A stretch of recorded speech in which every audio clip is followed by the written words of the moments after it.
Hello. So this book, The Delusions of Crowds, Why People Go Mad in Groups by William J. Bernstein, is a book that it's not mine. I was on holiday and somebody else on the holiday, my niece, had this book with her and asked if I could read it. Thank you, sir. Absolutely amazing book. I'll start off by saying this is one of the best books I've read in years. Now, I might have said that about other books as well because I'm a bit of a bibliophile, but it really is fantastic. I mean, this is a book on, it's not fiction. It covers so many things. It covers theology, it covers history, it covers economics, it covers finance, it covers um, so much stuff. I mean, it's really something else. Brilliant, brilliant book. And when I first saw it, I'd heard of the book Memoirs of Popular Delusions, which is actually mentioned in the opening chapter of this book. And that was a book written in the 1800s by this chap here. Look, he's actually in the book. So this is Scottish songwriter, poet and journalist Charles Mackay, best known as the author of Memoirs of Extraordinary Popular Delusions and the Madness of Crowds, first published in 1841, still in print.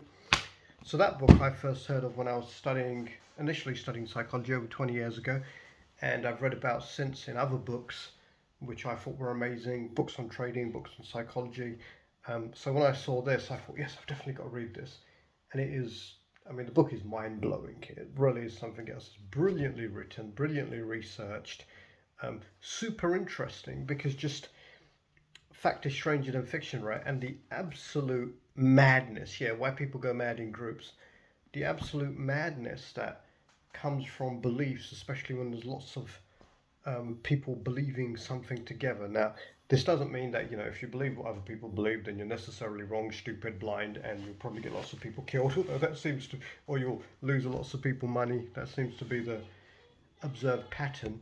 But when it talks about religious delusion, and there's lots of that, there's certain ingredients which seem to be necessary for the formation of, cults and religious movements, and some of them become mainstream and lead to the loss of thousands of lives, hundreds of thousands of lives.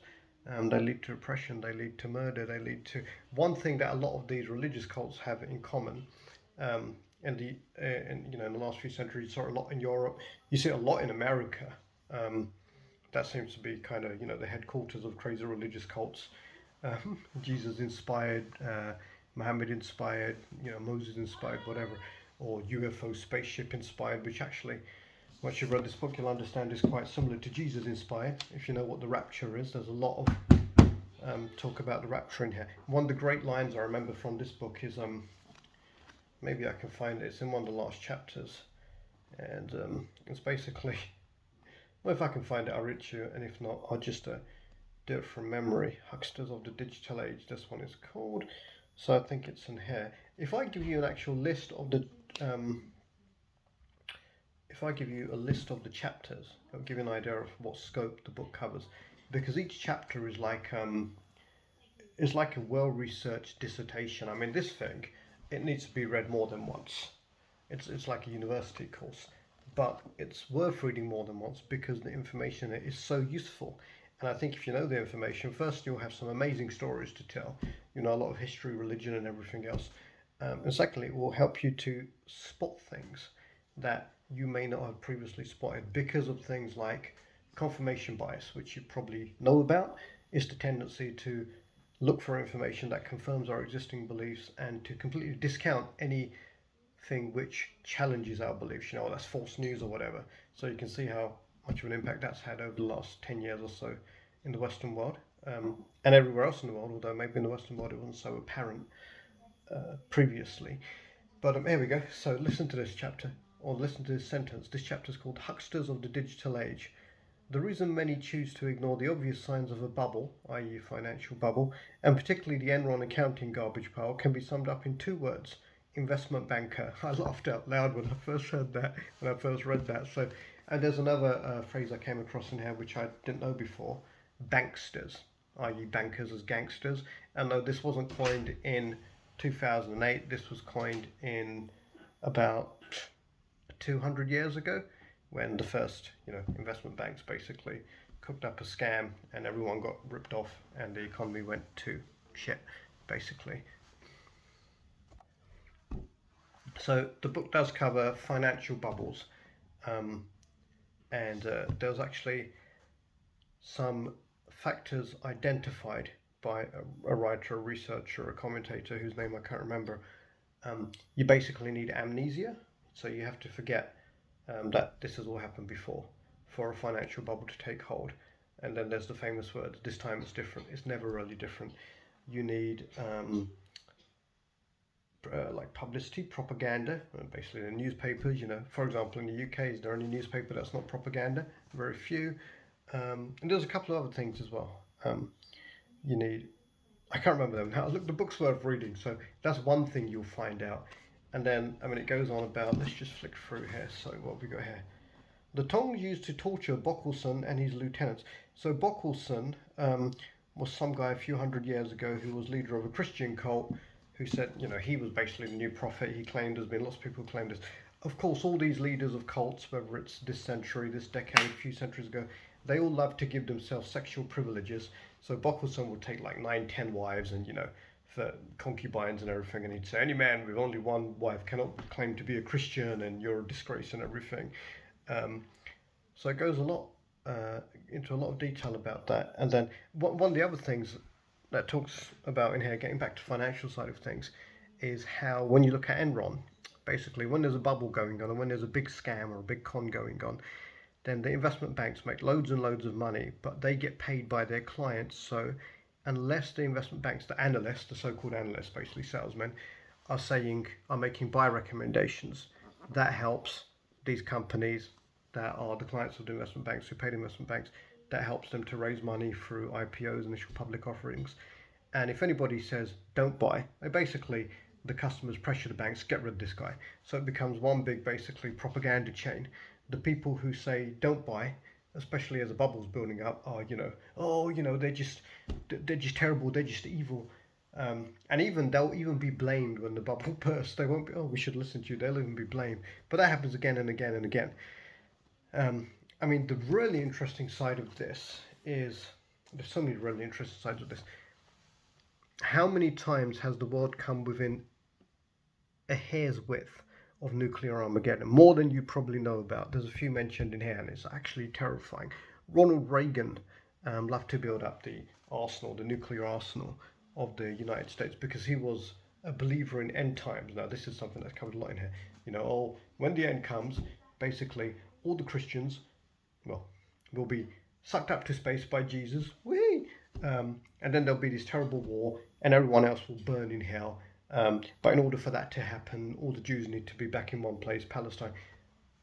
It goes into the creation of cults, death cults, I call them, like the guy David Koresh, who was of wacko infamy, basically just sex maniac, who loved his guitar and loved the Bible and didn't really know much of anything else. There was one occasion where he convinced one of his followers, was he the Heaven's Gate cult? I can't remember. It was a Christian, you call it a cult because, if it's Muslim, it's a terrorist organization. If it's Christian, it's a cult. Just Western media for you. But so on one occasion, one of his followers agreed to let Koresh, not his original name, he was, I think it was called Horace. He was the son of a single mother who was 14 when she had him. He didn't finish high school. He didn't finish third grade, I think. But obviously quite charismatic once he got into the Bible. And he convinced one of his followers to let him sleep with his wife and then his 19-year-old daughter. And then, publicly he bemoaned, sex is evil, and I take it upon myself to impregnate the true believers, because then we'll give birth to 44 of, I don't know, the prophets or something. It's all an absolute bonkers, loony game. Timothy McVeigh, the terrorist who, Oklahoma bombings, he was actually bombing to take revenge for the deaths caused in the Texas Waco siege, where David Koresh and his followers died. So far-right terrorists kill at least twice as many, or many, many multiple times as many white supremacists, basically, than Muslim terrorists, by the way, in the US, and they always have done. but that doesn't fit the narrative. Also goes on in here about the IS, so-called Islamic State, bunch of brutal perverts as well. But what did all these end time people have? All these crazy cults like Wacko and the the Christian cults and everything. They all believe dispensationalism, i.e., the world will end, this rapture thing, end of days prophecies. They all believe in that. In fact, something like 30% of Americans believe, 30% of Americans surveyed believe they will see the end of the world in their lifetimes. And there's even something which shows that the more news Americans watch, generally the dumber they are about world events and the crazier beliefs they have. Says a lot about American media, right? Although I don't think the British media is going to stay far ahead for that long. And it's just a fascinating book. I mean, there's all these things coming back to me now. It's incredible. It's worth reading. It talks about the extremist rabbis and the founding of Israel, how they all wanted to blow up the temple, the mosques in Jerusalem and everything. And then you've got the extremist. I call them extremists, but let's use the same word we use for everybody else. You've got the Israeli terrorists who basically just want to wipe out the Muslims, blow up the mosques and everything. How that's massively affecting Israeli policy even today. Problem is, if that happens, it will probably lead to World War II. The conflict in the Middle East, the violence perpetrated onto Arabs by Israel, the extremist Arab groups as well. Are they extremist Arab groups, or are they just fighting? Are they freedom fighters, as we call the Ukrainians? Very interesting, very deep arguments in here. That is probably most likely what's likely to lead to Armageddon. So you've got all the rapture believers. What are they called? Manichaeans, people who it's basically named after a religion which believe the whole world can be divided into good and evil.